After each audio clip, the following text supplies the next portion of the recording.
Hello, this presentation is the Decibel Scoreplayer as a portable medium for spatial performance, presented by Stuart James and myself, Lindsay Vickery, from Edith Cowan University in Perth.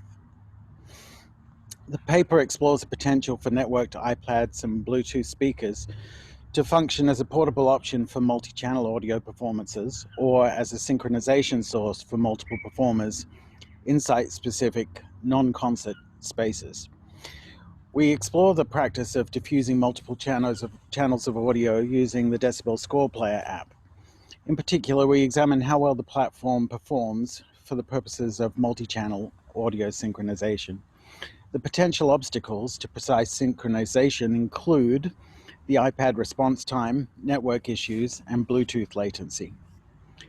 The implications of these findings will be discussed in terms of the suitability for a range of spatial and audio temporal synchronization requirements. The Decibel Scoreplayer is an iOS application for the presentation of network synchronized musical scores and audio on multiple iPads. Although it was developed as a vehicle for score presentation for performers, the audio file capability, which was added a number of years ago, opens the potential to use the app in the presentation of audio only or other synchronization dependent audio activities.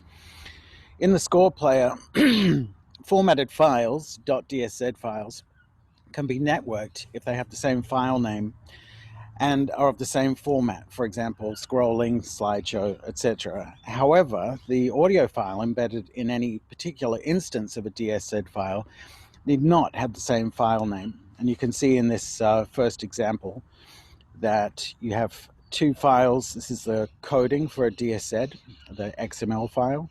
You have two files with the same name, but different audio files. They're highlighted in red there, so Nookinborough 1 and 2. Therefore, the number of channels of simultaneous audio that can be synchronized together is just dependent on how many iPads are actually in the network. And the ability to pair Bluetooth speakers provides an extremely flexible option for multi-channel audio and site-specific performances.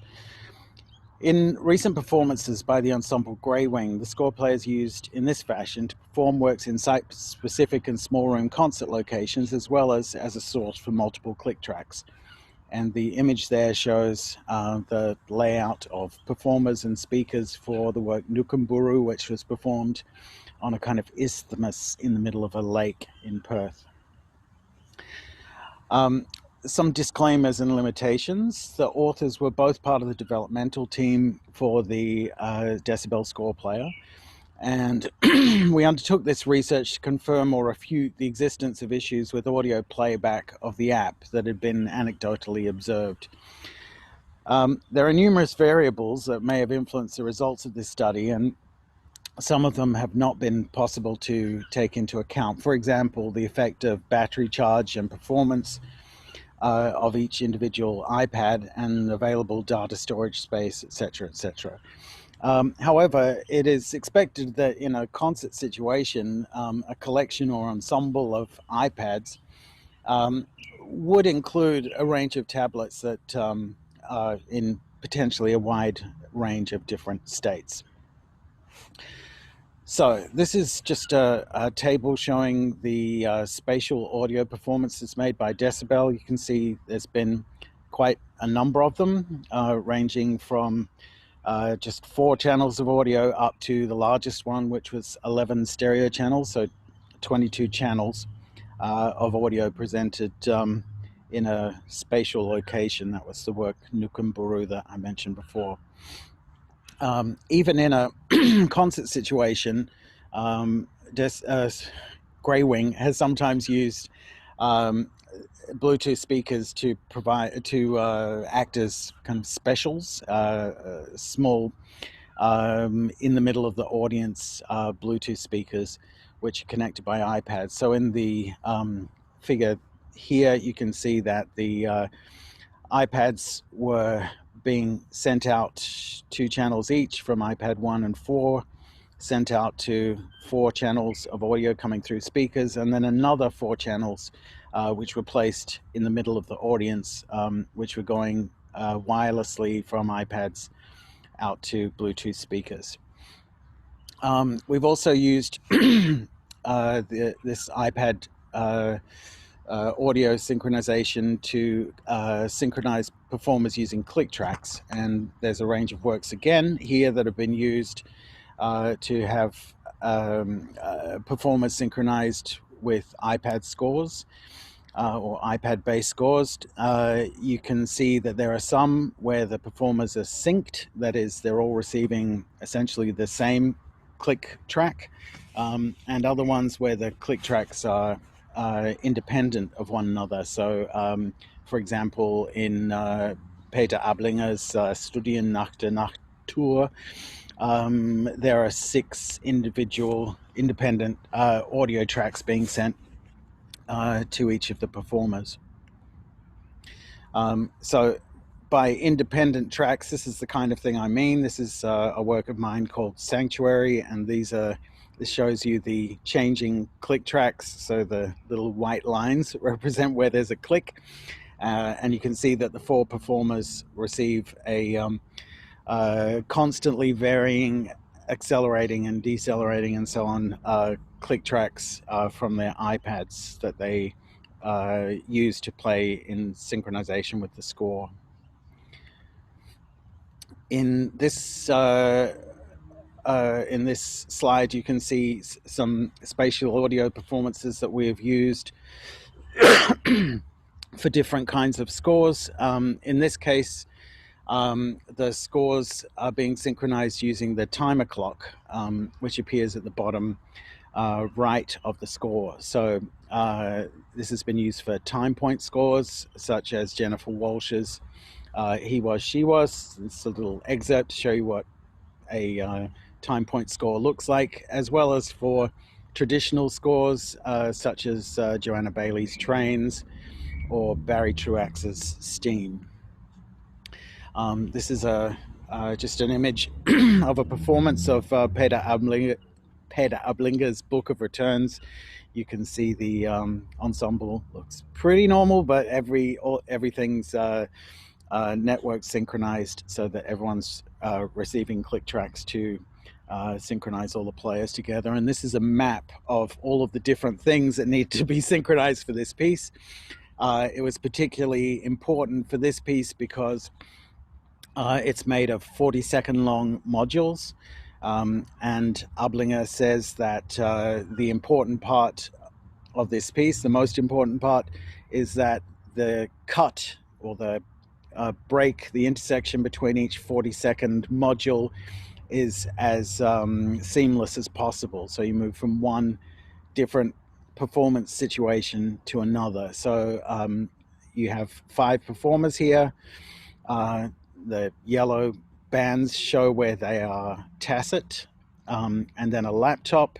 These are the audio files that had to be switched on at particular times, a video file that needed to be switched on, and 2 instances where a live microphone needed to be turned on to play, in this case, the sound of the violin, and in this case, the sound of a microphone which was outside the performance space, to be switched on so they could run through the computer and then through the speakers to the audience. There are a range of different kinds of click tracks being sent to sometimes individual performers, and in addition to that, a point where all the performers had to sing an electric hum, which was based on harmonics of 50 hertz. And so the harmonics, just as sine waves, that perform to each, presented to each performer so they can sing them, starting precisely at 460 seconds and stopping precisely at 800 seconds of the way through the piece. 9 different models of iPads, including some iPad Pros from 2017, an iPad Air from 2017, iPad Mini 2014, and a number of iPad 2s and an iPad Air from 2011 and 12. The operating system on most of the later iPads was set to 12.4.7. and the iPad 2s to operating or iOS version 9.3.5.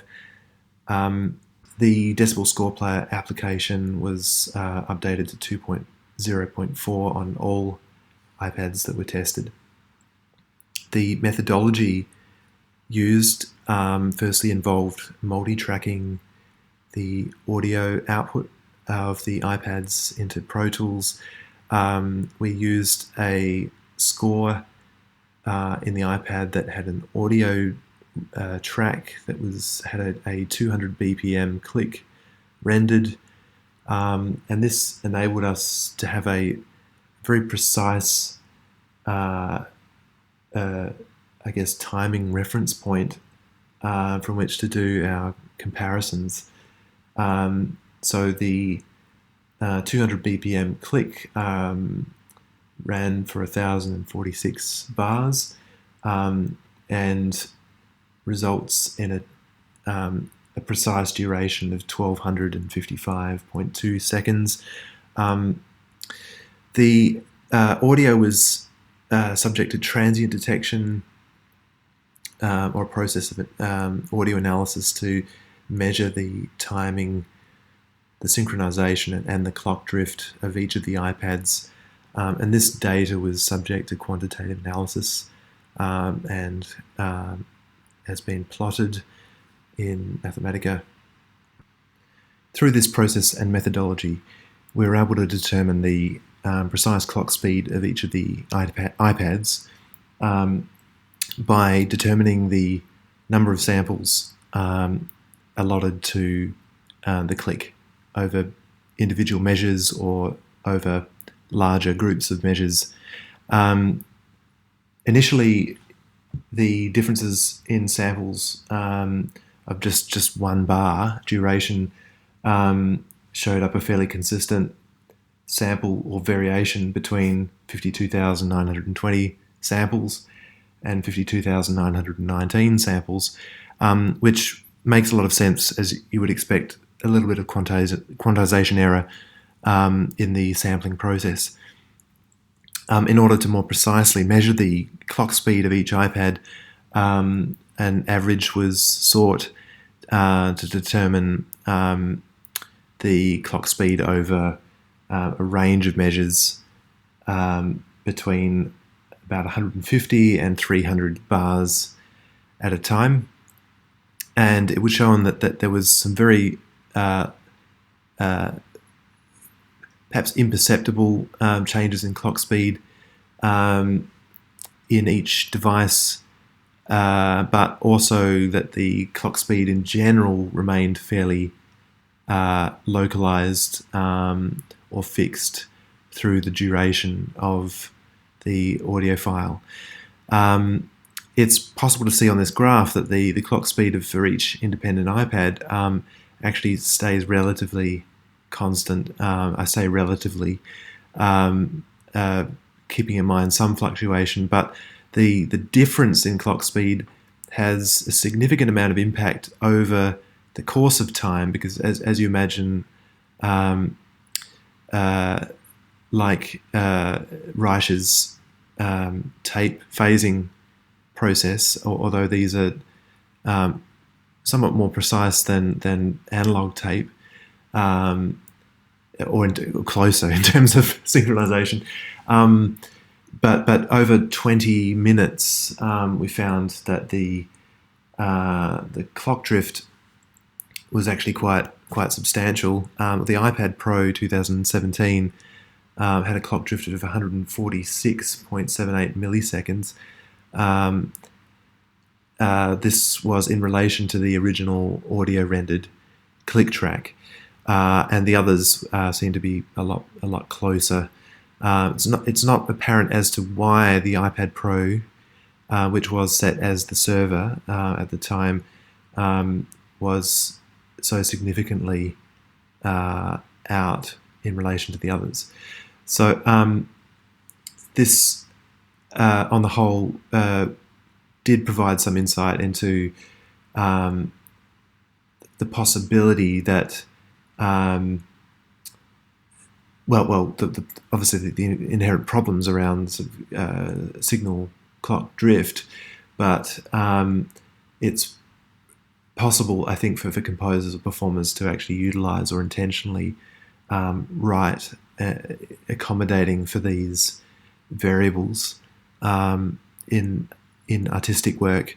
This is also in relation to the fact that a lot of other protocols that are responsible in the digital audio world for synchronizing the clocks of different devices, i.e. word clock, SMPTE, and ADAT, these obviously don't really have a part or play when it comes to wireless devices like the iPad. So this does present some problems.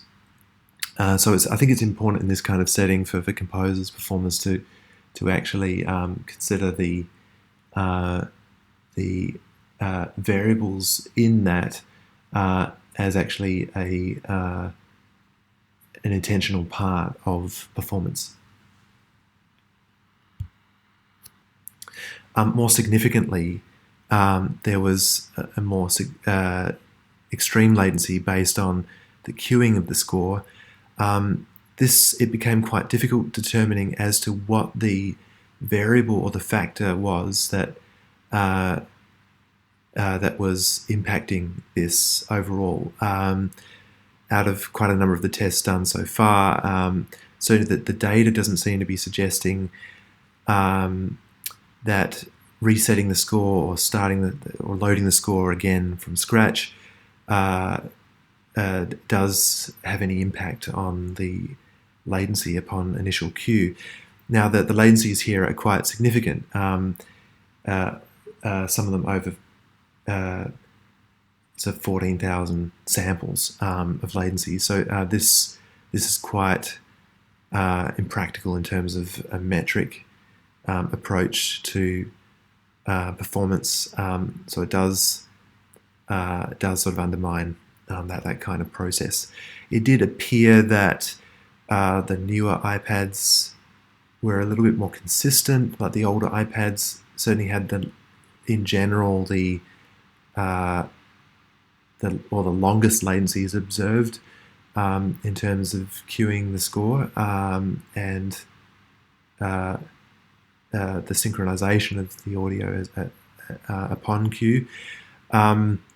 What was apparent also is that the server iPad, as you'd expect, also had the most consistent and lowest latency since it was responsible for queuing the others. So really the interest was more the incurred latency upon cue relative to the server iPad, or in this case, number one, iPad Pro 2017.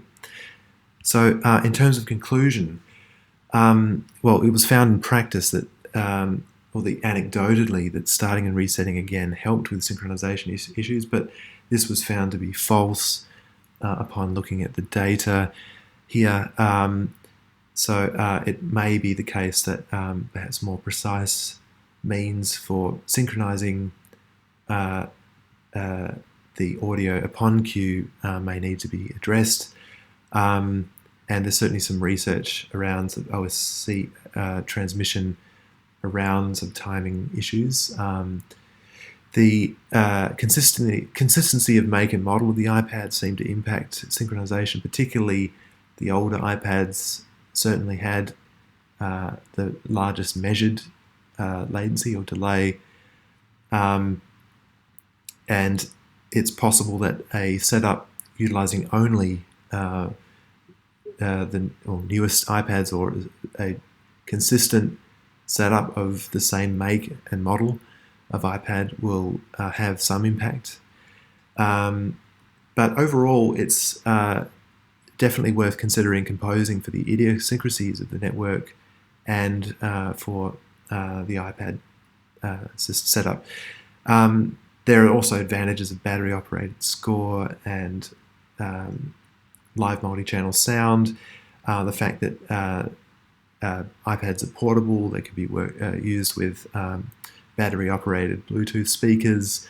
And this can work in both installation and site-specific performance.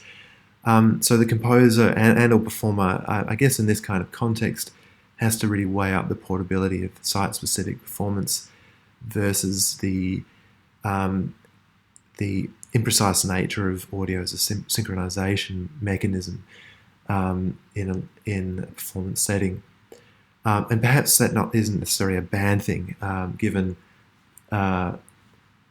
certain contexts of creating textural sound or granular approaches, i.e. the methods of Xenakis in his more sort of open-ended scores like Pitha. It's possible to create these sort of more cloud-like or textural qualities across the ensemble via the audio, using the audio as a mechanism that way, as opposed to as a precise timing mechanism.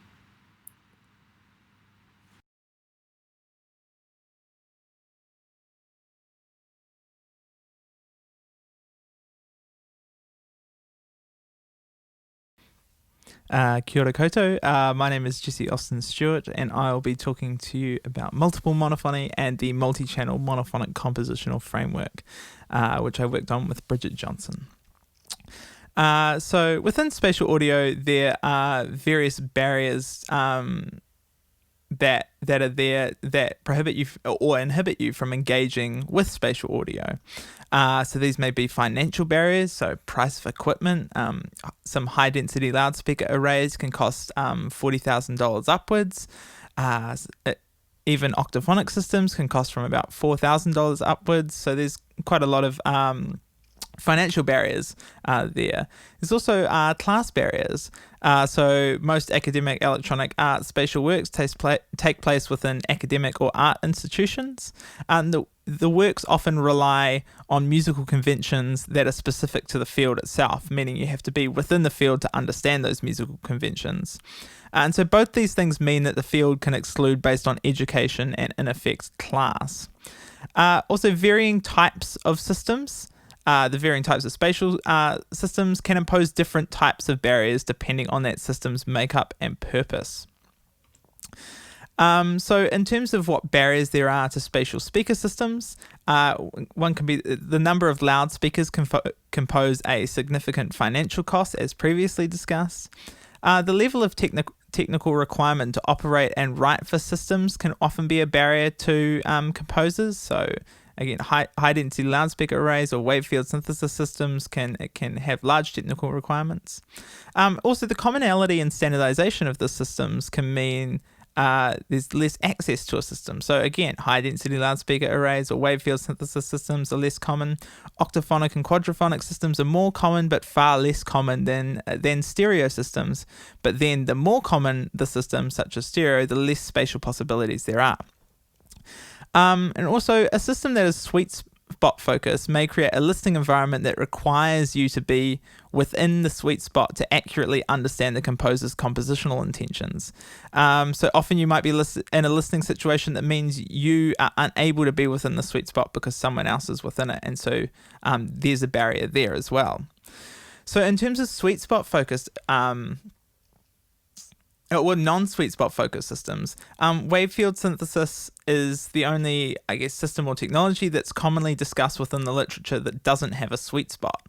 So while wave field synthesis itself is a technology rather than a system, systems are designed to use this technology. The issue with these systems is that they come with many barriers to engagement. So there's a large cost in building them. They use hundreds of loudspeakers. And all the other things that come with making hundreds of loudspeakers run. There's also large technical requirements, both in the setup of a system like this, but then also in the composition for a system like this. So this kind of invites an opportunity to create a system that is non-sweet spot focused, that has fewer barriers to engagement than a wave field synthesis system. So to approach this, what I've done is, instead of creating a system, I've created a framework that can be used for multiple systems, and I've called this the Multichannel Monophonic Compositional Framework. So this framework helps facilitate composition for non-sweet spot oriented works for a variable number of speakers and variable speaker positioning. So when I say monophonic, what do I mean by that? So in the context of spatial audio, the term stereophony or stereophonic refers to moving sound or using two or more speakers to move sound between those speakers, or to create images that appear that sound is between those images. And so this is if those speakers are in the right position and in the right position in relation to the listener.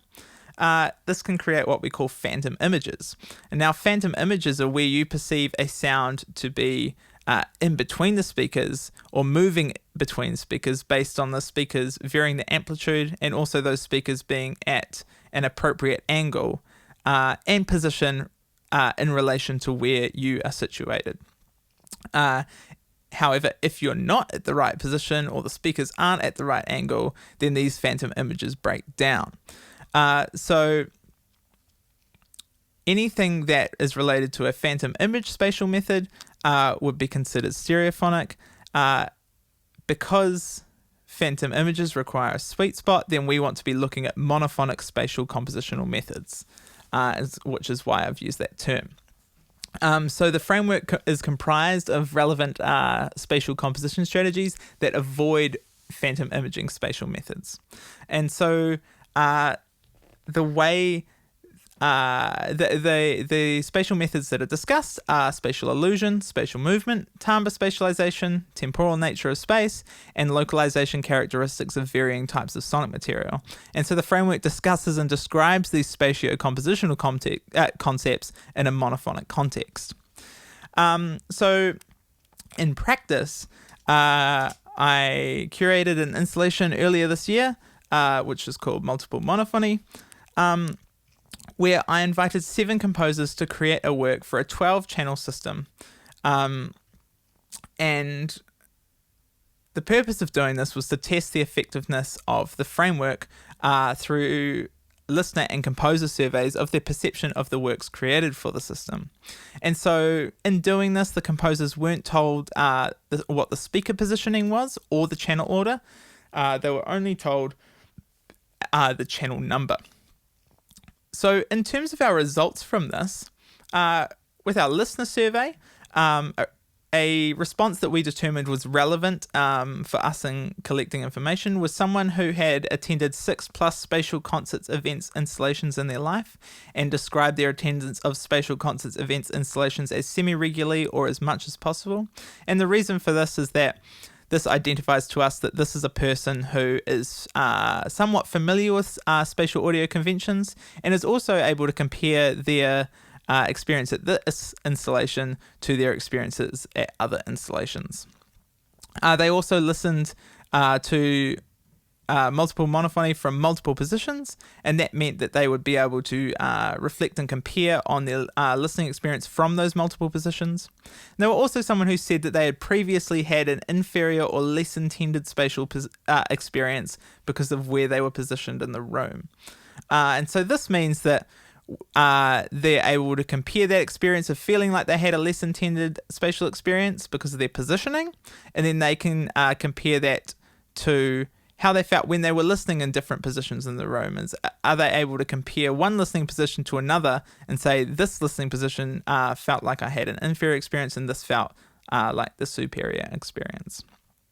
So in terms of the results of that survey, on average, the relevant listeners perceive the works to have a quite interesting spatial aesthetic, meaning the effectiveness of how sounds move and interact through space during the works. On average, the relevant listeners perceive the spatial aesthetic as quite interesting from multiple positions. On average, the relevant listeners determined that no listening position they were in meant that they had inferior or less intended spatial experience. And on average, the relevant listeners perceive the spatial aesthetic as quite interesting in comparison to other spatial concerts, installations, events they had attended.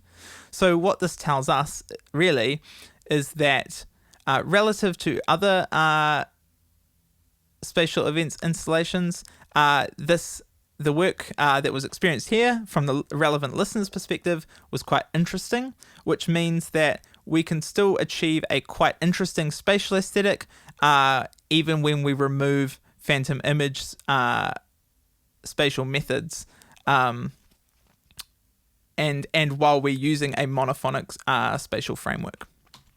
In terms of the composer survey, 5 recordings were done of each of the works from varying positions within the room so that the composers could listen to them and compare the different listening positions. These were done with an Ambisonic microphone decoded to binaural. And there was a range of composers who composed these works with varying levels of past engagement with spatial audio. So this ranges from someone who has only done a 5.1 mix for film before, to someone who has done lots of spatial audio works and it's a core part of their compositional practice. So in terms of the results of that, 4 out of 6 composers felt that the various recordings were spatially representative of their work. 5 out of 7 composers described the spatial aesthetic of the various recordings as interesting. 5 out of 7 composers felt the recordings were equally representative of their spatial intentions, and 5 out of 6 composers felt the recordings were equally spatially interesting. So what this tells us is that from the composer's perspective, a majority of the composers felt through the recordings that in multiple positions, the works that they created were equally representative of their spatial intentions and equally spatially interesting. The other things we kind of took from this is 5 out of 7 composers took issue and wanted to know what their work would have sounded like within the space. And 4 out of 7 composers mentioned they did not expect the sound of the room to affect their piece in the way it did. So we can see that the inability to understand the space that the system was in and the makeup of the system was a compositional barrier to some composers. So in conclusion, the test case of the framework can be seen as a success within the context of multiple monophony. The composer and listener survey results suggest that this usage case of the framework was successful in creating a non-sweet spot spatial system that is spatially interesting from multiple positions, and it gives justification for further refining of the framework and for further tests to understand the potential effectiveness and the use cases of the framework. Future work could see the development of an application that allows you to simulate any speaker configuration with the inclusion of a convolution reverb. So this would allow you to address the fact that the composers weren't able to work with the system or even a simulation of the system, and also address the issues they had with not being able to take into account the sound of the room. But yeah, if you have any questions, feel free to contact me at my email, which is listed here. And yeah, kia ora. Thank you for your time.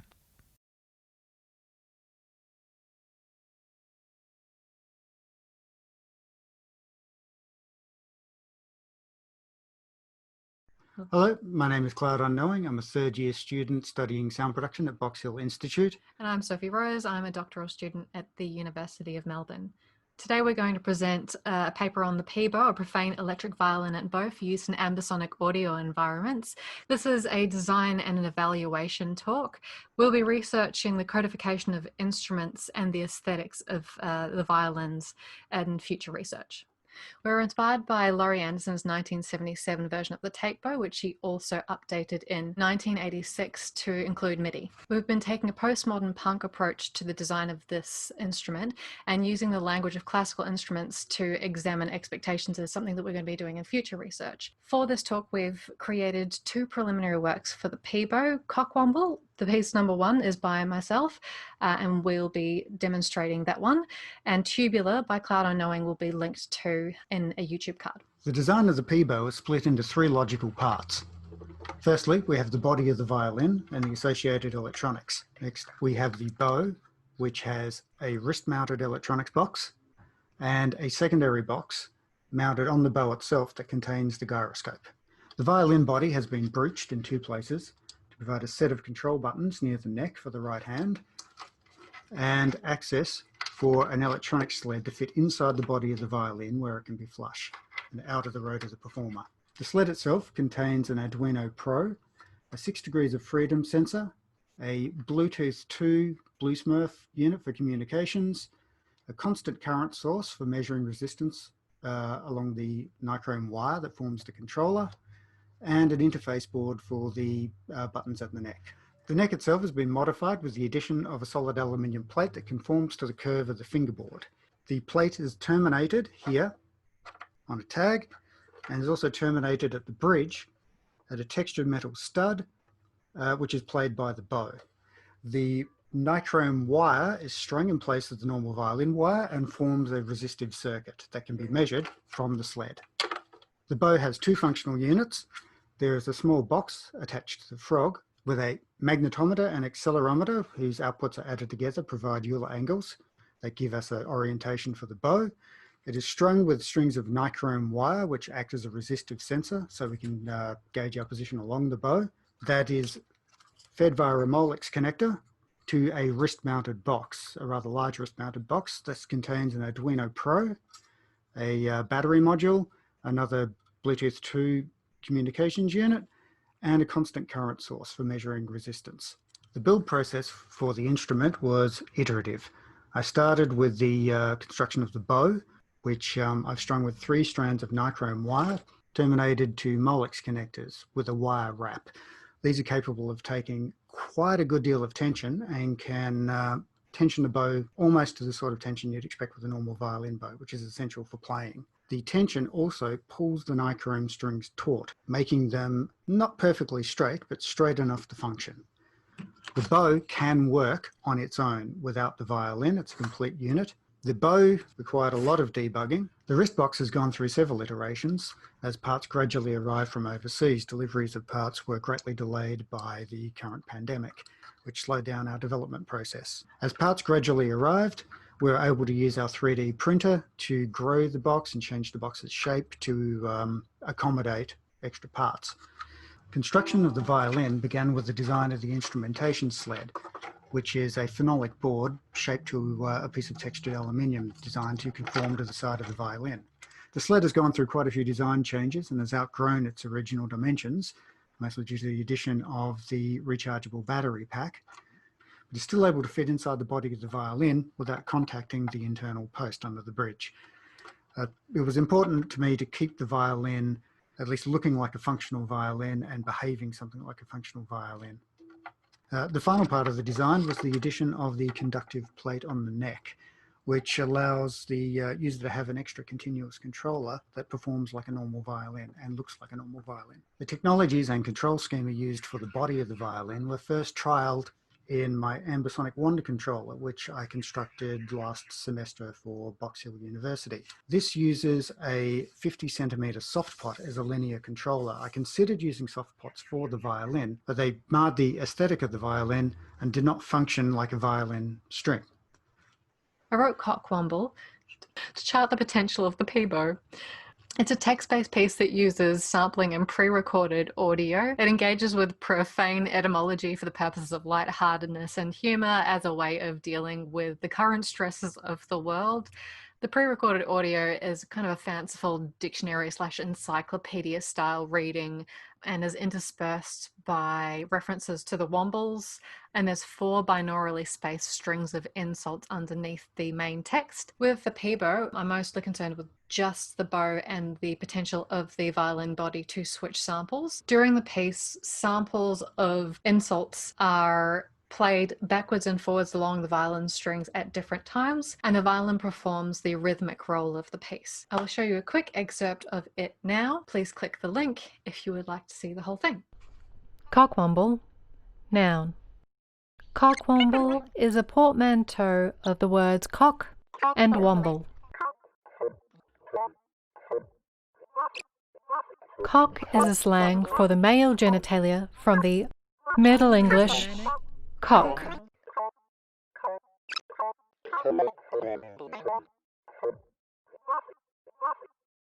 Womble comes from the 1968 novel series by Elizabeth Beresford.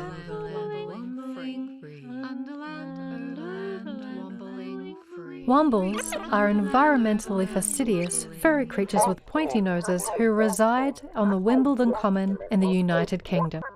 cockwomble is often used as a playful and light-hearted derogatory term. The subjects of this insult are frequently individuals who have displayed some trait of buffoonery. The aesthetic and practical design of the P-bow relies on the use of nichrome wire for both the stringing of the bow itself and for the replacement of the violin strings on the body of the instrument. Nichrome proved difficult to work with. Although it has a known resistance along its length that scales linearly, that resistance is low and cannot be measured with a normal Arduino without presenting substantial risk to the Arduino itself through pulling too much current through the divider circuit. To address this, I built constant current sources which are present in both the wrist controller boxes and the sled inside the body of the violin. These units provide 100 milliamps of known current, which we can use to sense small changes in resistance across the boards without presenting a risk to the Arduino's input. The first trials of the nichrome bow gave almost unusable input with huge leaps in the measured resistance. I found through experimentation that, against my intuition, rough surfaces, knurled surfaces and threaded surfaces actually gave better contact to the bow while it was moving and gave much more usable results. The current iteration of the wrist box and instrumentation sled are very bulky. This is due to the use of easily available off-the-shelf components and individual modules for the Bluetooth connectivity and the gyro. All of these functions can be replaced by this. We did order these for this project, but due to the current pandemic, they took months to arrive and were not available in time. The P-bow communicates to the computer via Bluetooth 2.0, which is then fed to Max MSP or Max for Live via the standard system serial ports.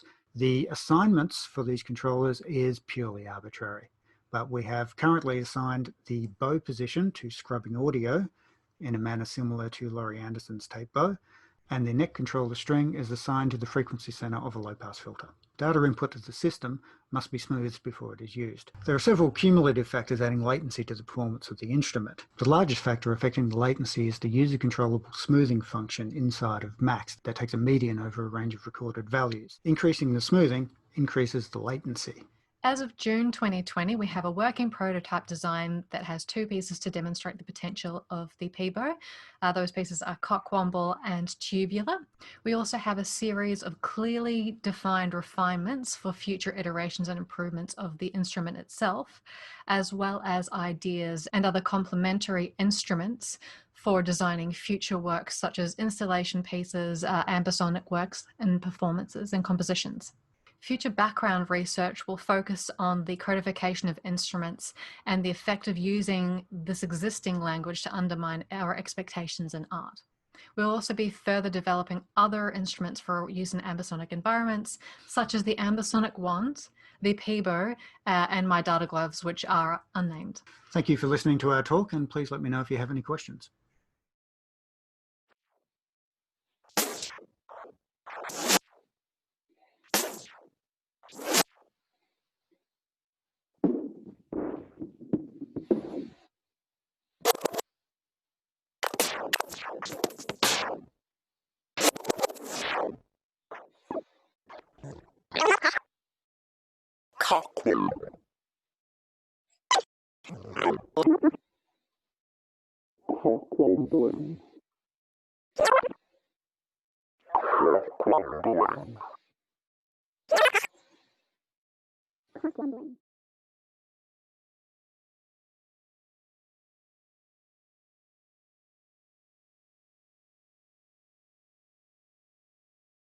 The Distance Mixer is a software tool designed to assist in the composition of fixed media works that seek to integrate environmental sound and structures into music.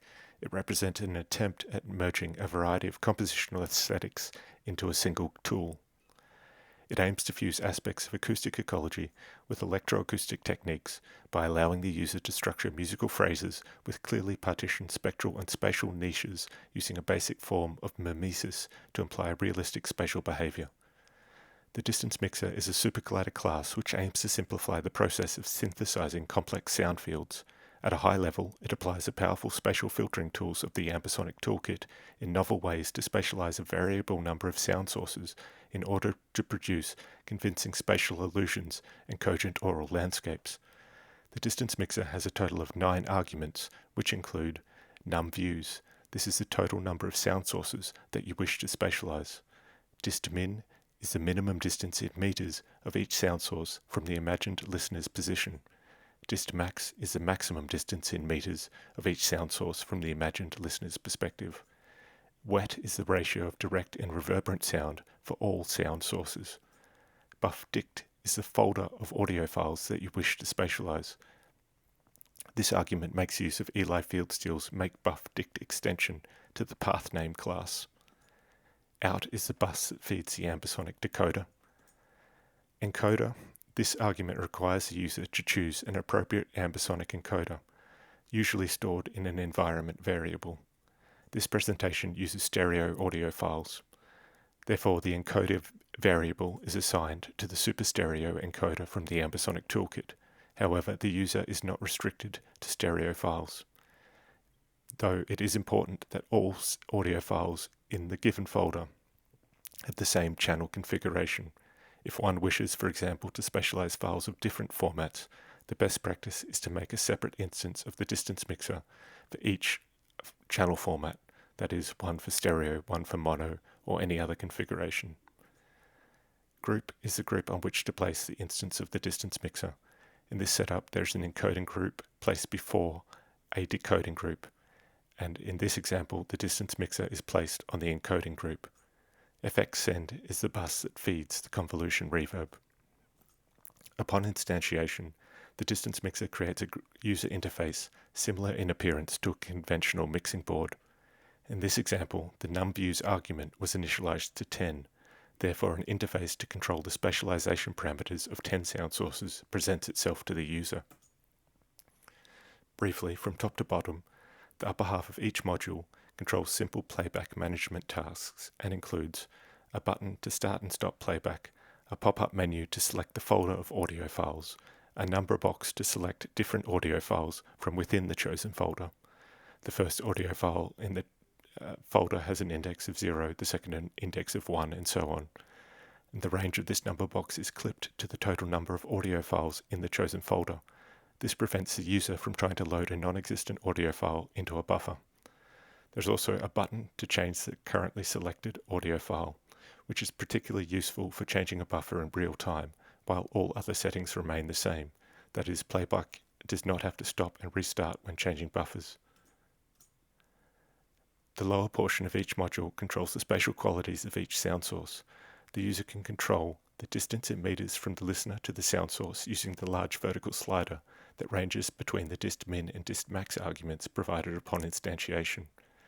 The horizontal sliders labeled theta and phi control the angle and elevation of each sound source in the three-dimensional sound field. A simple knob controls the playback speed at which each audio file is read. This control has a generous range between 0.125 and 8.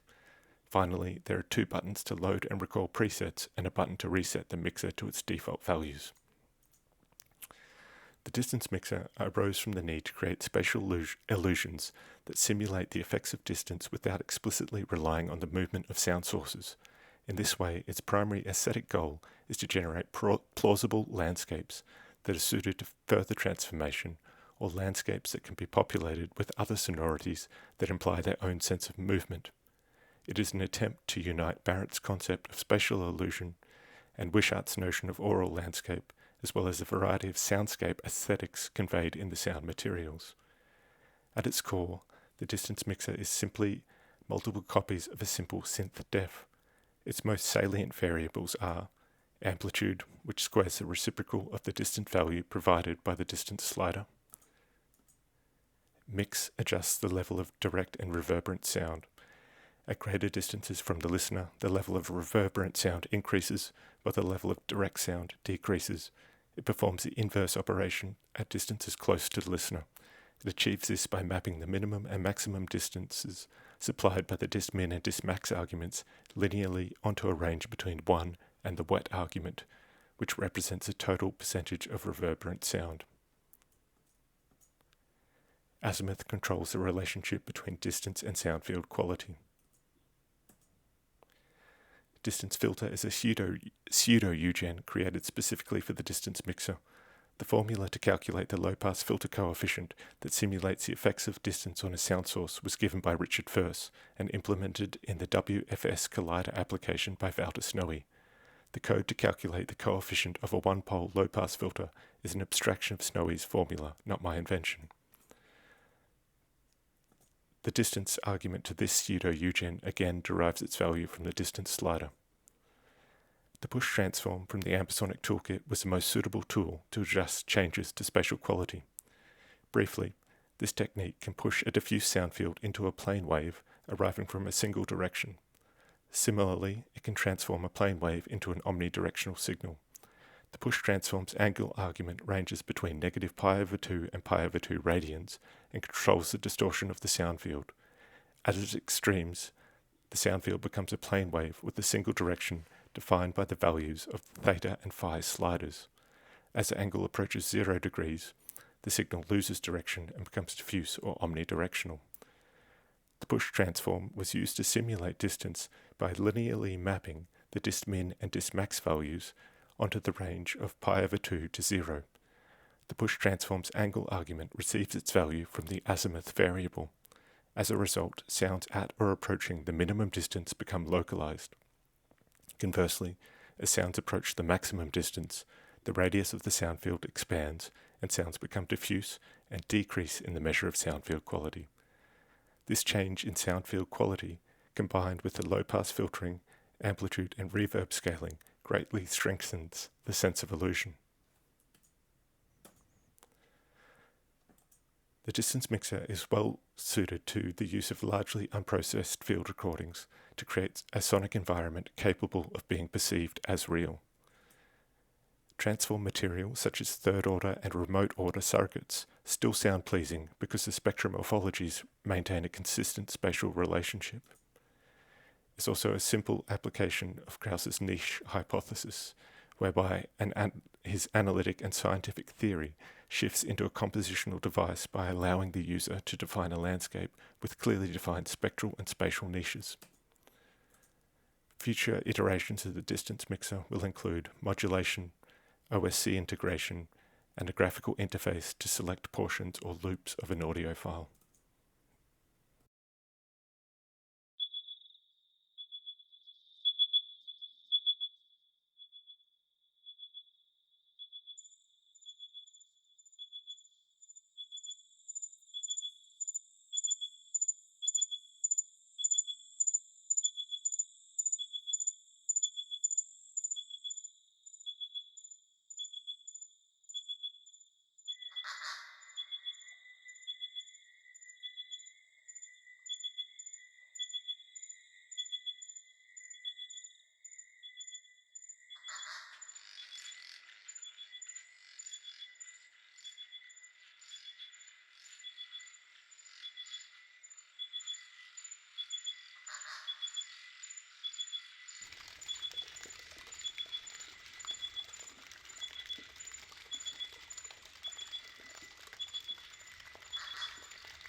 So today I'll be talking to you about some research that I completed for my master's. Right now I'm a PhD student at the Sonic Arts Research Centre, part of Queen's University Belfast.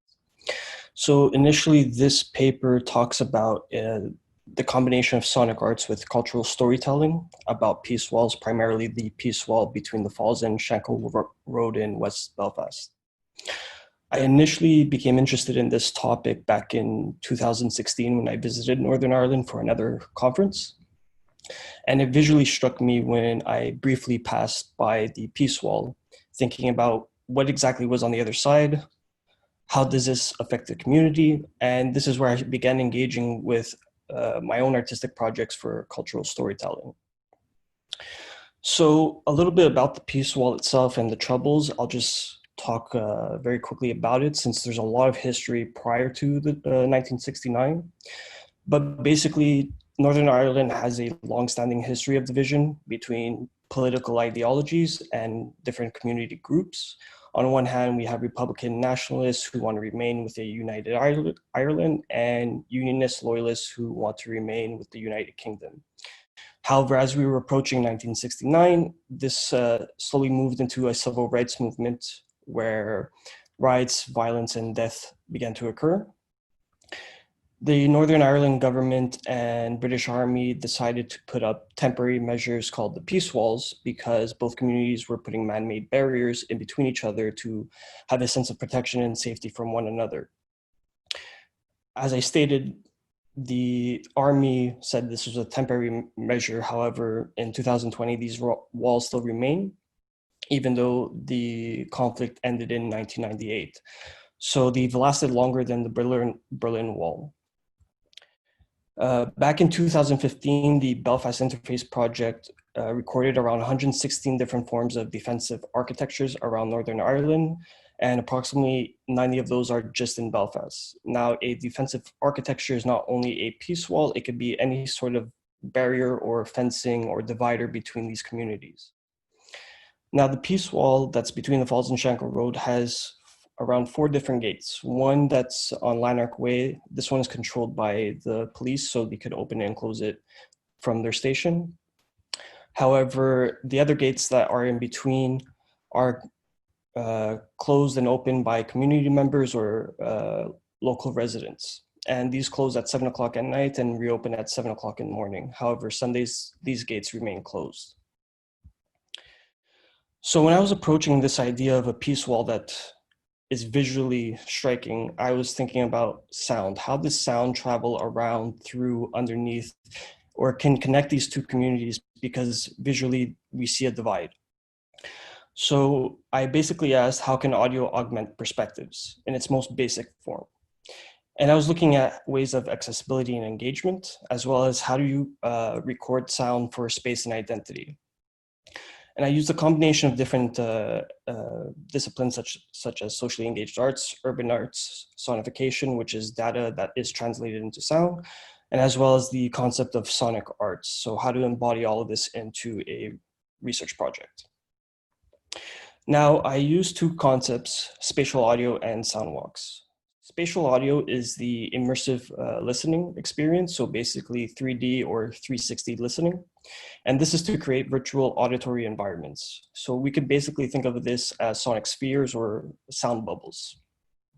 And I used a type of technology called Ambisonics. Now, this technology is coming back into play within the field.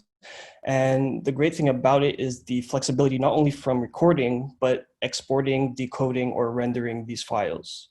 So you can take a Ambisonic file that imprints the 360 information, and then you can change it for stereo playback, binaural rendering, which allows for 360 listening through headphones, or higher speaker placements such as 5.1, 7.1, or anything higher, depending on the order of Ambisonics. Now, this allows for a presence and location, recording these different bubbles around the wall. And it will give you the presence of you are there and they are there through binaural and ambisonic recordings. The concept of Soundwalks comes from Murray Schafer and his World Soundscape project, which basically describes Soundwalk as discovering or rediscovering sonic elements in one's daily life. Now, throughout the years, Soundwalks have changed and been appropriated to different projects, whether this is implemented with technology or through guidance or instructions.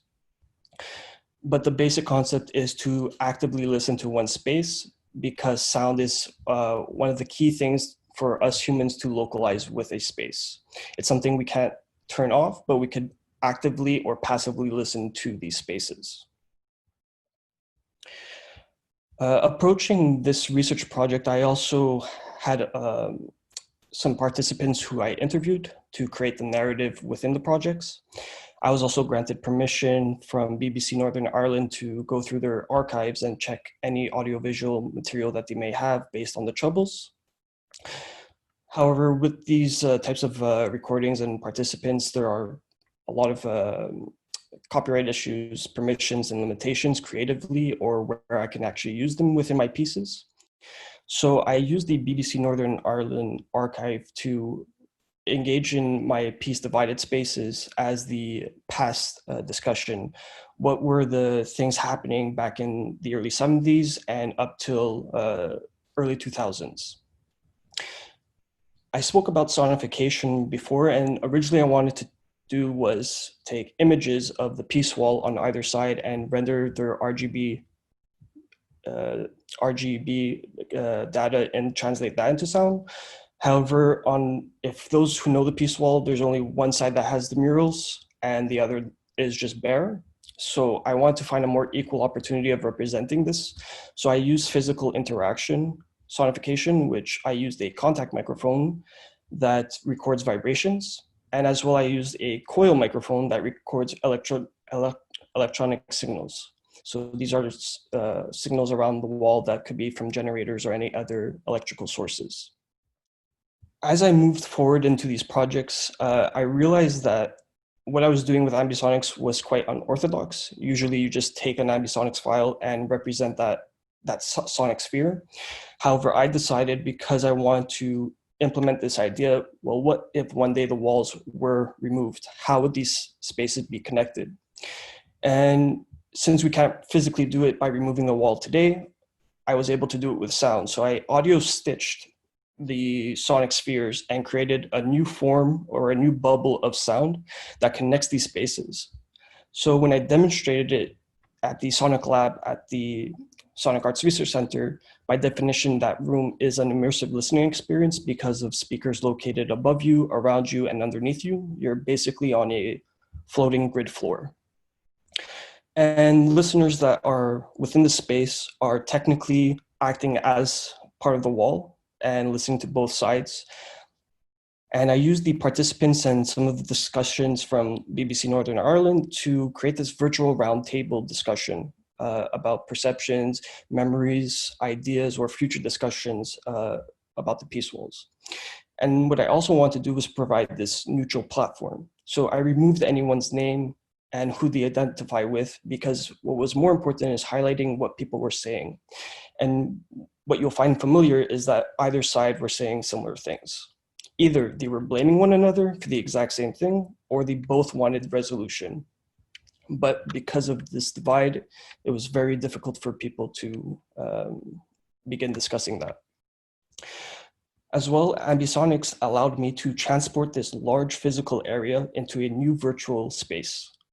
So as I mentioned, 2 kilometers long, and reducing that to a room size. And as well, I can transport this into different formats for binaural listening, for example.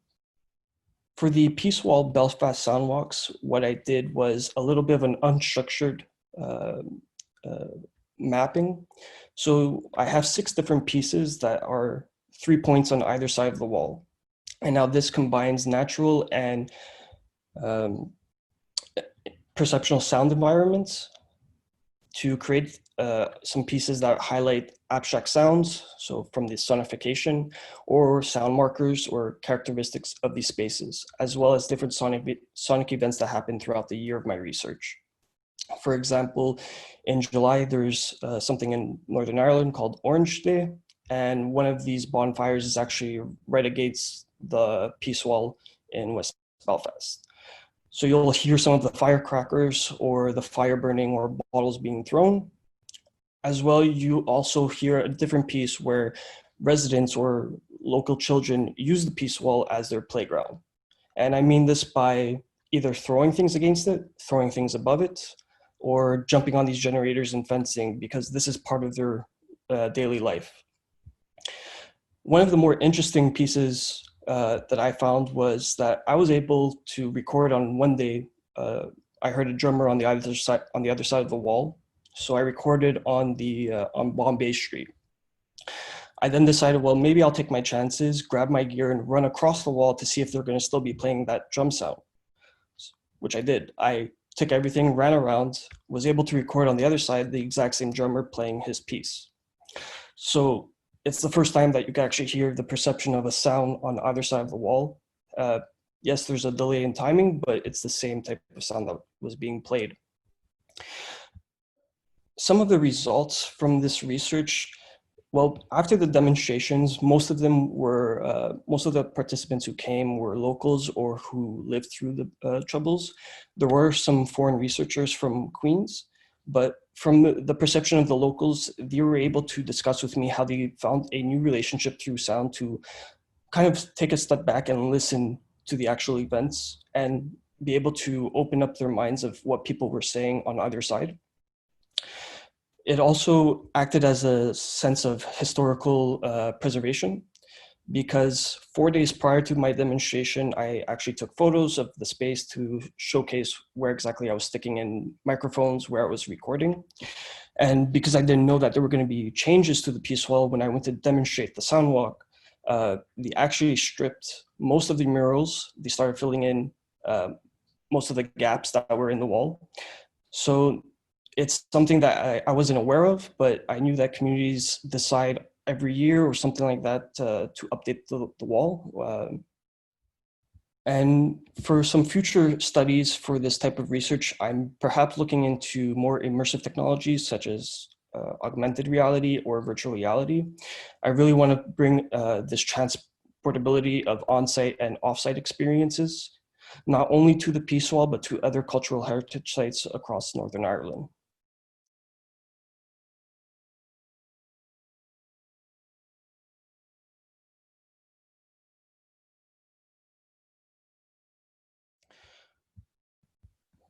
I'd like to thank you very much.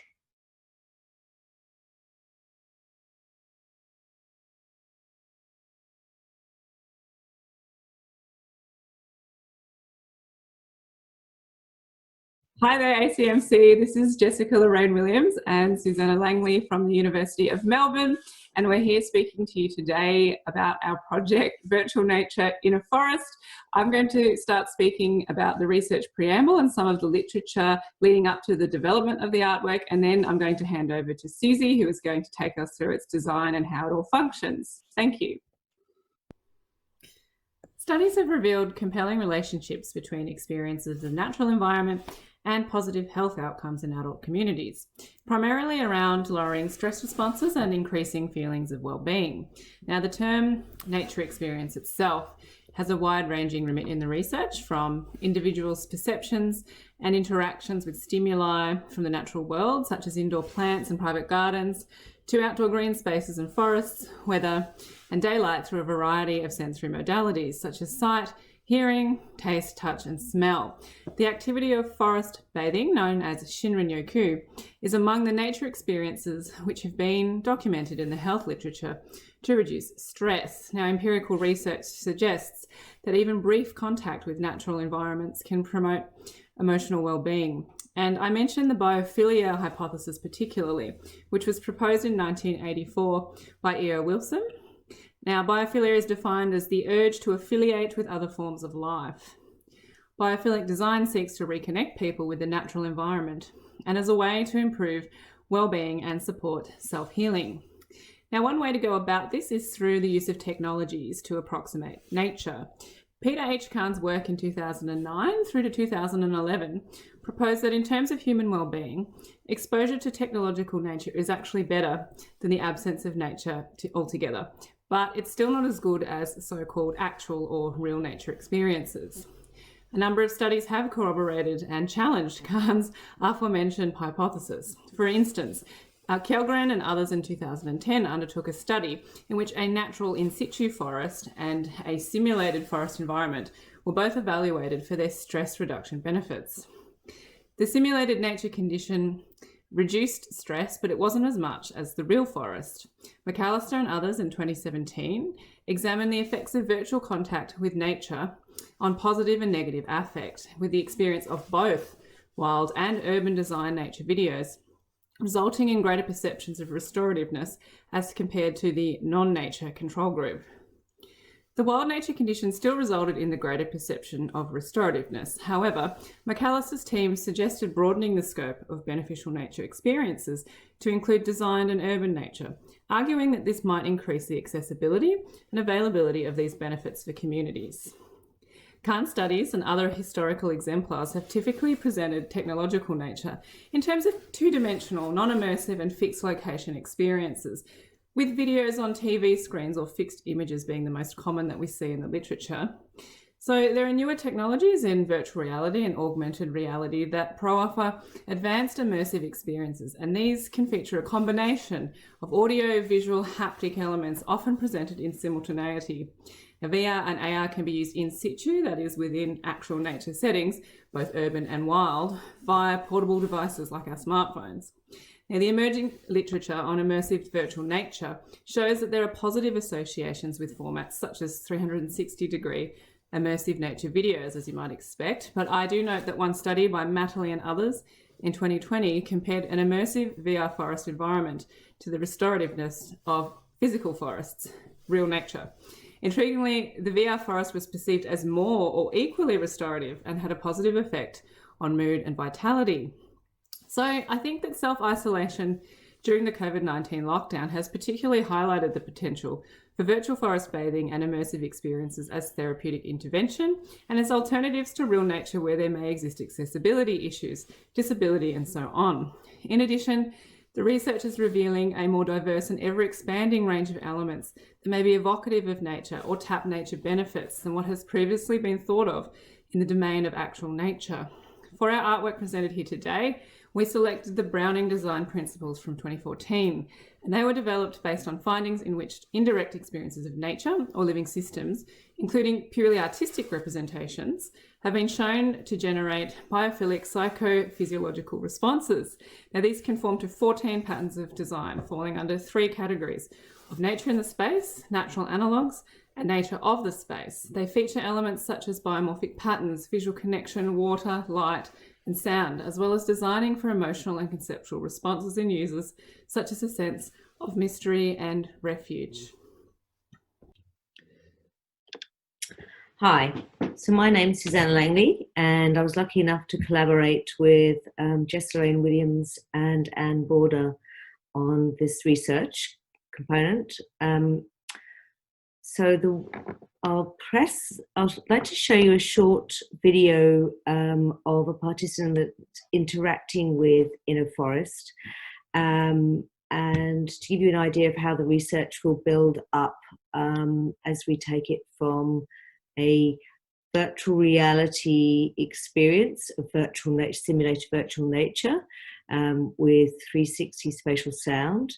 And as we develop the project further, we'll take it into augmented reality and then also have these nature experiences being downloadable to various areas, like in your home or in your lounge room or in your garden, perhaps.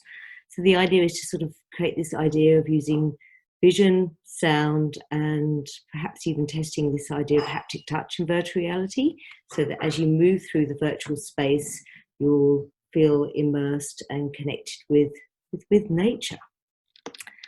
So I'll play you a bit of the interactive component now.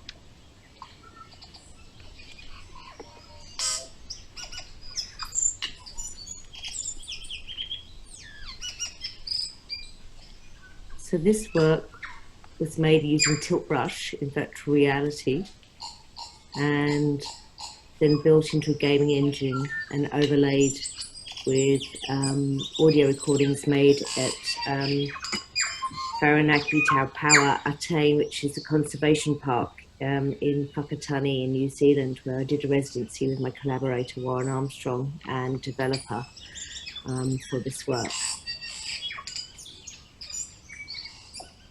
So the drawings are actually room scale, and as you explore them visually, you actually move through the drawings in a physical way as well. And you can sort of see the details of the underlaying of the forest here. And there's actually, and the sound itself, which was made with an H3 Zoom VR recorder. And it actually tracks where your head is as the participants wearing the virtual reality mask. I think now we're just going to go up and look at the sky. We're going into this, the inner layers of the forest here.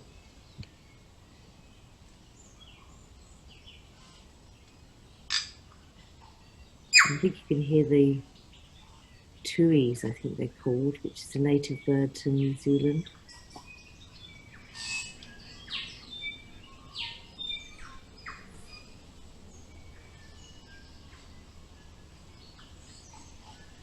And you've got the light shining through there. And this simulated 360-bit drawing.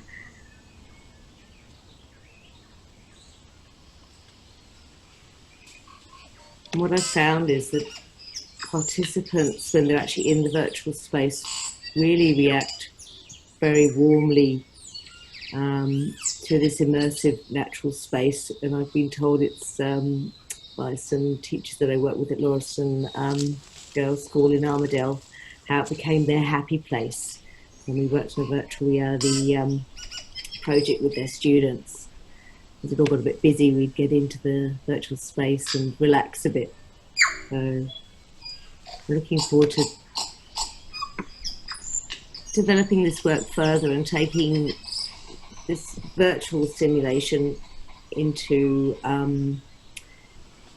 people's homes so they can use it quite naturally and quite simply via a downloadable mobile phone app.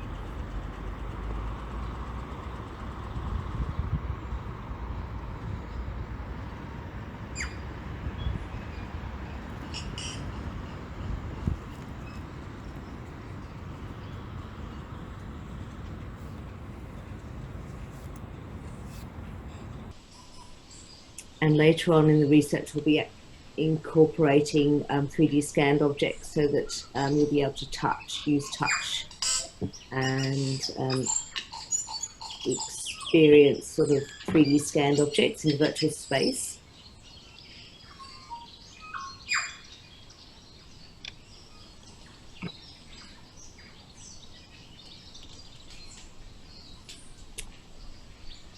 And I think what we're going to do too is just, this actual work is, you can sort of go back and look at this video on Vimeo, and we'll be sharing that with the conference group. So anyone wants to go and have a little bit of look at what we've been up to, they can go and check it out for themselves. Thank you.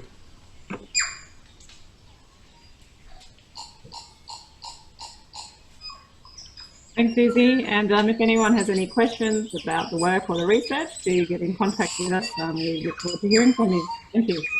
Thank you. Take care.